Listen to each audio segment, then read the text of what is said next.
creo que después de que nosotros en 15 años, como población, nos dimos cuenta que la solución estaba en nuestra mano, porque estábamos esperando que el Estado lo resolviera. Y hoy estamos ejerciendo un derecho a la seguridad, un derecho a la justicia, y en 15 años de caminar, el Estado el Estado lo que hace cuando alguien piensa diferente y lo que hace cuando un pueblo ejerce su derecho, empieza a reprimir, empieza a hostigar, empieza a justificar con infinidad de delitos, ¿sí? No es un Estado que defienda los derechos, simplemente un Estado represor que solamente cree que si alguien piensa diferente a un sistema, cree que es un conspirador de un sistema, y no es así. Representan al poder que está gobernando, no a la sociedad. Y efectivamente en la Constitución aparece el artículo 39, que dice que el pueblo puede alterar o modificar su gobierno, ¿sí? Sin embargo, nosotros aquí en este proceso comunitario estamos implementando ese ejercicio de la seguridad y la justicia con un proceso participativo, la democracia participativa. Proponemos a alguien que nos represente, no nos funciona y aplicamos el proceso de revocación de mandato. Por eso es muy difícil que sea compatible la justicia oficial con la justicia en que hoy estamos aplicando la recuperación de los derechos, la justicia que nosotros como pueblo ejercíamos. Entonces, sin embargo, a 15 años de experimento de recuperar los derechos, nosotros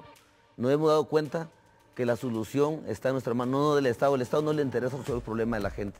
porque para ello... ustedes jueces, Ministerio Público,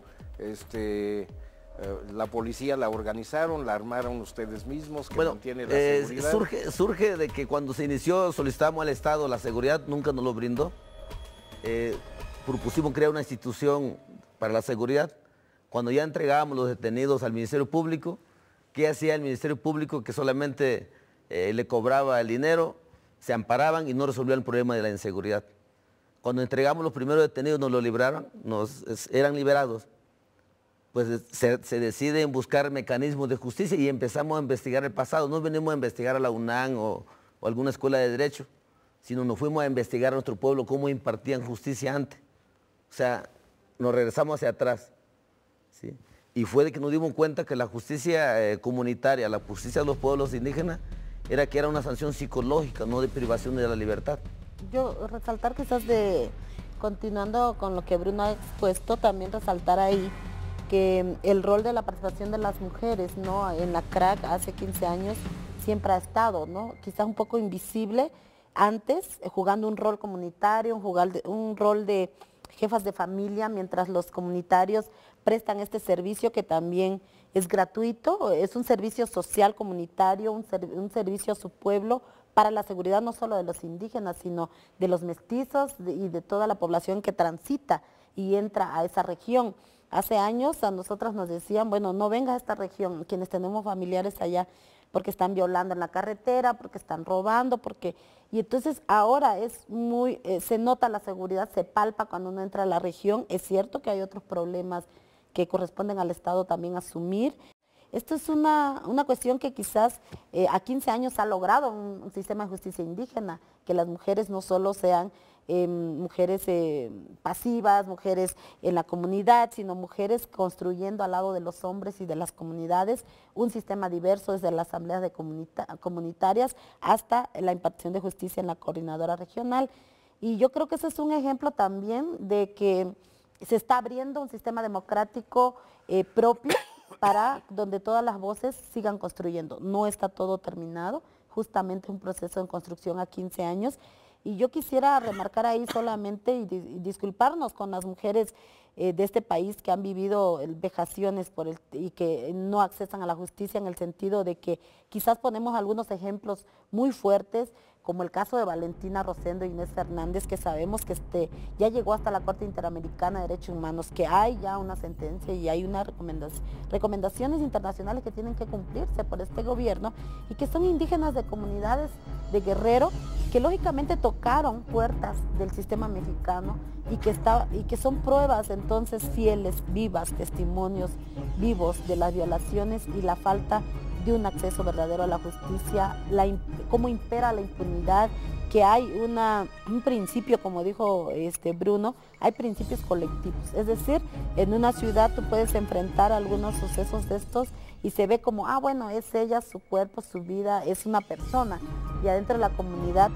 eres parte de un todo, de una cuestión integral que tampoco nos deja solas y que exigimos que mejoremos las condiciones adentro, pero que esto al frente de México se vuelve una cuestión todavía que nos va a llevar muchas décadas y quizás otro centenario, garantizar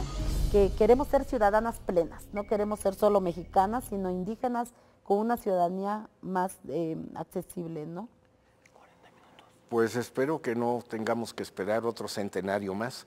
Es muy importante, entre otras cosas, esta sentencia reciente de la Corte Interamericana de Derechos Humanos sobre el caso de las mujeres violadas en Guerrero. Y yo creo que eso demuestra de que se puede acudir a instancias no solo nacionales, sino también internacionales cuando se trata de violaciones a los derechos humanos, y que eso es un mecanismo que cada vez más utilizan las organizaciones y las comunidades indígenas en México. Y tenemos pues un caso muy importante, que es el que tú has manejado, Larisa, desde el principio, que es la controversia constitucional que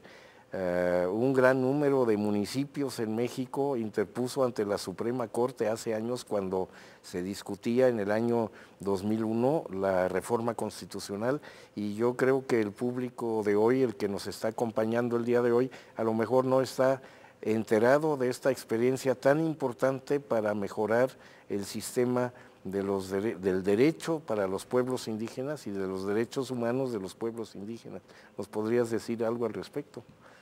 Sí, pues fue un movimiento en el año 2001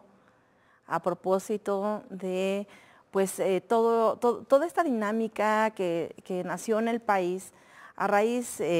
años atrás, del surgimiento del Ejército Zapatista de Liberación Nacional, que, como podemos recordar, como resultado de varios encuentros entre autoridades, organizaciones y el propio ejército,